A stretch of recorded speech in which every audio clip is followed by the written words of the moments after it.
अगर विकसित भारत के लक्ष्यों को हमको प्राप्त करना है 2047 तक कृषि के क्षेत्र में, तो हम मानते हैं कि 5% की एग्रीकल्चर ग्रोथ रेट हमको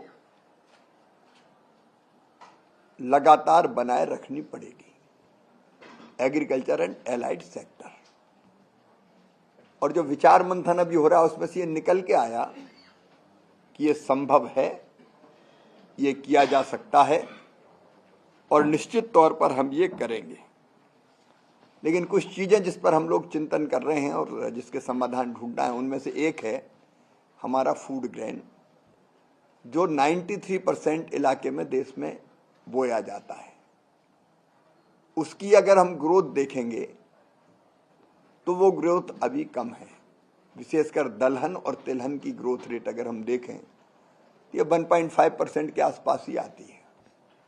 और पूरे देश में भी अगर हम उत्पादकता देखेंगे, प्रोडक्टिविटी देखेंगे देश भर में, तो अलग अलग राज्यों में अलग अलग है। पंजाब में अलग है, हरियाणा में अलग है गेहूं की, तो छत्तीसगढ़ में और उड़ीसा में अलग है। मक्के की तमिलनाडु में अगर ज्यादा है तो उत्तर प्रदेश में उतनी नहीं है।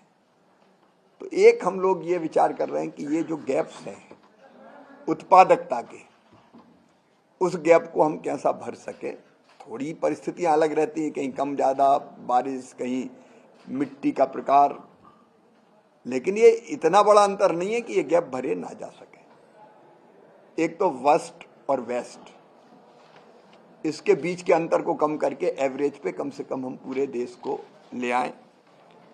और इसमें हर एक का रोल, एग्रीकल्चर यूनिवर्सिटीज का रोल क्या, केवीके का रोल क्या, आईसीआर का रोल क्या, हर एक के रोल को हम तय करने का काम कर रहे हैं। उस पर अभी चर्चा हमारी जारी है।